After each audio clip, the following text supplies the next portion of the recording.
পরম প্রেমময় শ্রী শ্রী ঠাকুর আমার পরম আরাধ্যা জগৎ জননী শ্রী শ্রী বড়মা, পরম পূজ্যপাদ শ্রী শ্রী বরদা, পরম পূজ্যপাদ শ্রী শ্রী আচার্য দেবের শ্রী চরণে আমার শতকোটি প্রণাম। আমি শ্যামলী দেবনাথ, শ্যামার পরিবার চ্যানেলে সকল ভাই ও বোনেদের জানাই জয়গুরু ও ভালোবাসা। আমি শুরু করছি ইষ্ট প্রসঙ্গ আলোচনা। একদিন জনৈক সেবককে একটা কাজের কথা বললেন ঠাকুর।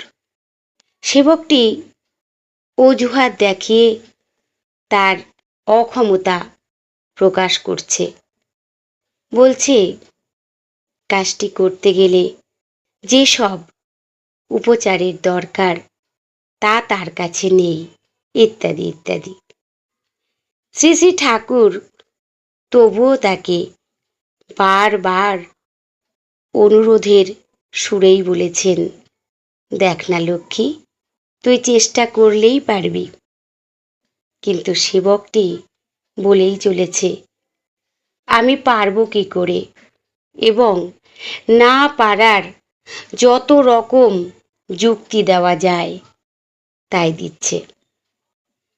শুনতে শুনতে শ্রী শ্রী ঠাকুর বললেন, আমার কর্তামা কই তো, হয় না, পারি না, নেইকো ঘরে, এ তিন কথায় দেব তাহারে। যত না না করবি তত নাতেই পেয়ে বসবে। যদি কিছুটা পারতিস তাও আর পারবি না। শ্রী শ্রী ঠাকুরের কথা ওই ছড়াটি উপস্থাপনার মধ্যে এমন কিছু প্রেরণা ছিল যার ফলে সেবকটির যেন আত্মবিশ্বাস ফিরে এলো মনে। সে সুস্থ মন নিয়ে উঠে দাঁড়ালো এবং কাজটি করবার ধান্দায় বেরিয়ে পড়ল। ভগবান দয়া করো বলে শুধু চিৎকার করলেই যেমন দয়া পাওয়া যায় না, দয়া পাওয়ার চলনে চলতে হয়।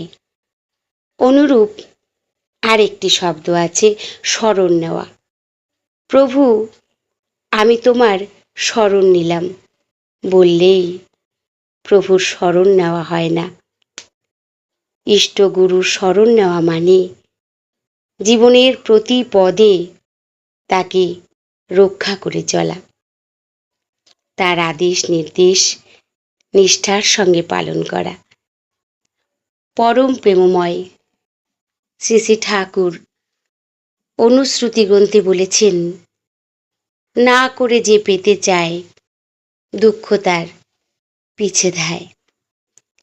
আমরা সকল সময় আমরা না করেই পেতে চাই, তাই তো এত দুঃখ, তাই তো এত দুঃখ আমাদের পিছন ছাড়ে না।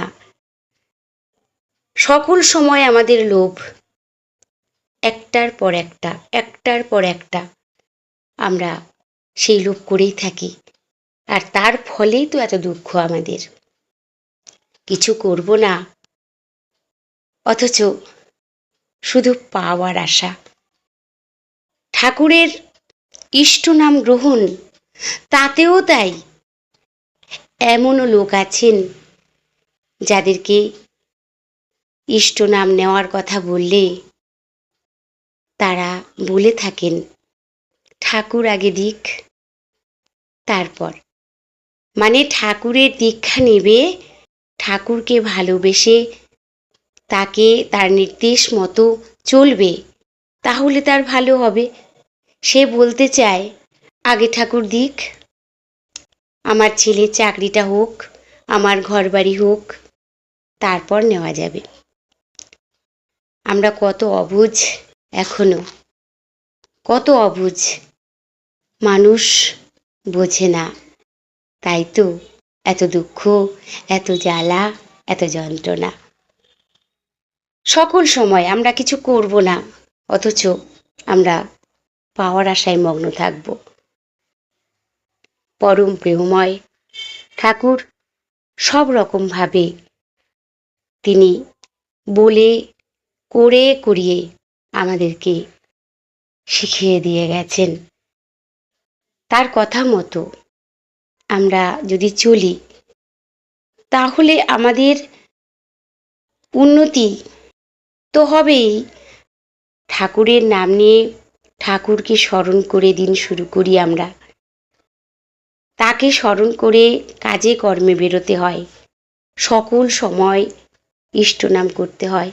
ঠাকুর যেভাবে মানুষের সঙ্গে কথা বলতে, মেলামেশা যেভাবে উনি বলেছেন সেভাবে যদি আমরা চলি, আমাদের চলনেই বলে দেওয়া যাবে আমরা কতটা ভালো মানুষ হতে পেরেছি। তাই সকল সময় আমরা চেষ্টা করব তাকে ভালোবাসার। শুধু যদি বলি ভগবান দয়া করো, তা কি হয়? কিছু করব না, অথচ দয়া পাব।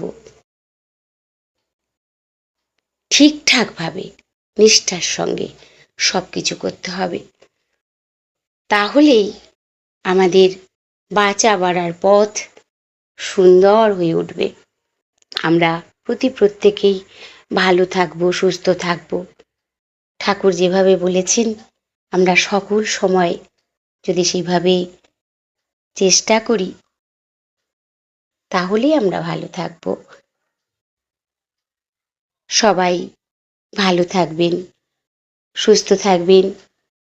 আমার ইষ্ট প্রসঙ্গ আলোচনা ভালো লাগলে অবশ্যই আমাকে লাইক, কমেন্ট, শেয়ার করবেন। পরম দয়ালের শ্রী রাতুল রাঙা চরণে আমি সকলের জন্য প্রার্থনা জানাই। জয় গুরু।